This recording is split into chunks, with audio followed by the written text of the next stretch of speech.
Mia, we're seeing these floodwaters still really high in a lot of places, including right here in Liberty County near the East Fork of the San Jacinto River. Right here behind me, that's a section of FM 2090 just completely submerged in water, the floodwater. People here have been trapped all day. Emergency crews have been helping to do these evacuations throughout the day. Take a look.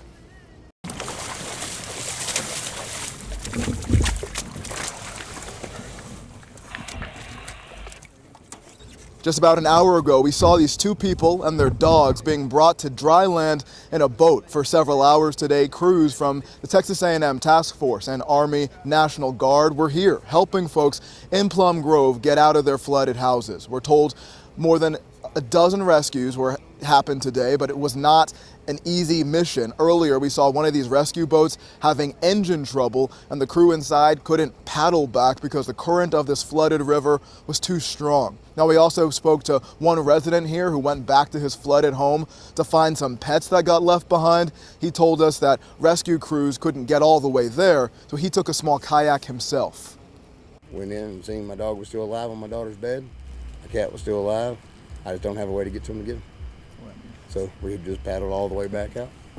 So for right now, you feel like they're safe and they're good in the house? Yeah, we got another 3 or 4 foot before anything tragic happens, but I'll try to find a boat and get in there.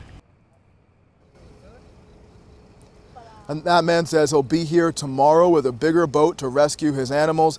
Back out here live, we know these floodwaters are expected to stay high throughout the weekend. And just to kind of show you how high they are, you can see a car over my shoulder over here that is almost completely submerged in water. County officials are urging people who live along the East Fork of the San Jac River to evacuate and heed those warnings if they can. Mia, Ron. All right, thank you so much, Stephen Goen. Another major trouble spot is in northeast Houston, where the East Fork of the San Jacinto River runs through the New Caney area and East River Estates. That's where we saw first responders having to rescue people and their pets who they thought could ride out the flooding, but then decided to leave. By then, they needed help. We talked to people who got out safely. They have this message for anyone not heeding the mandatory evacuation order. Told them, don't be stubborn, and I've been through this before. You can get out, you can replace items, but you cannot replace your life. Put their lives in danger, and they put everybody else in danger that's going to rescue them. So it's hard. Fair share of abandoned cars stalled out in high water. Tonight, Mayor John Whitmire says the flood threat to Houston is mostly in the Kingwood area, but he added first responders are ready. All hands are on deck. We are prepared, but you've got to play your role. And the greater Houston community needs to open up their homes, businesses, their faith communities to those looking for shelter and assistance, and certainly prayer works in this instance. The Kingwood neighborhood lies near the West Fork of the San Jacinto River, where waters are expected to peak tomorrow afternoon. Matt Doherty is in Kingwood tonight. And Matt, you spent some time with the rescue crews.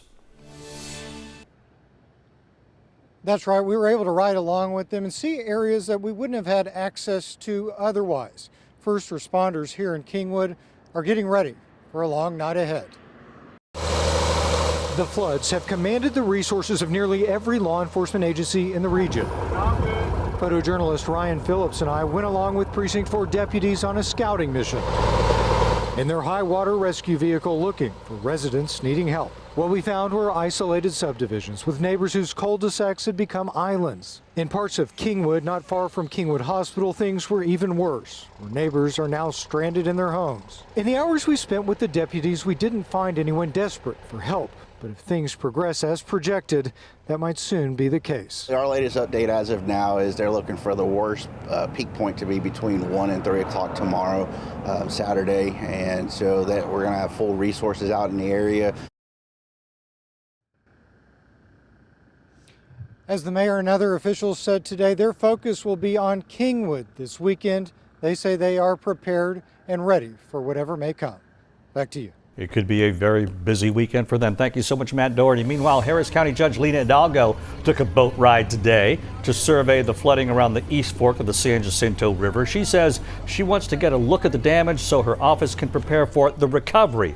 Her office tells us Hidalgo plans to get a bird's eye view by helicopter tomorrow afternoon.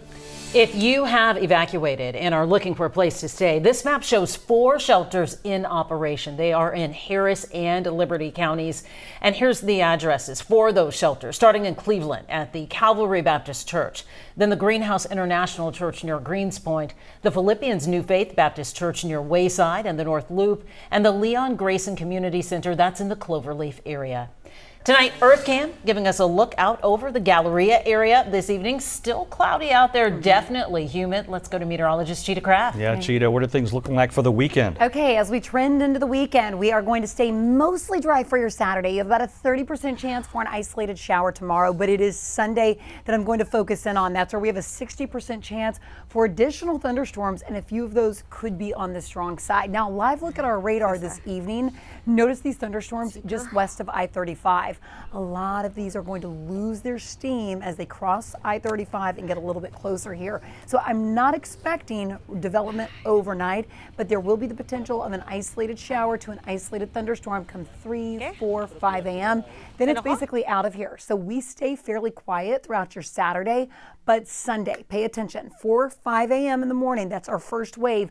By the afternoon, we're looking at the second round. Some of these thunderstorms will be capable of producing about 1/2 to upwards of 3 inches of rain. More about this, guys, coming up in just a little bit. All right, Cheetah, we'll see you soon. Thank you.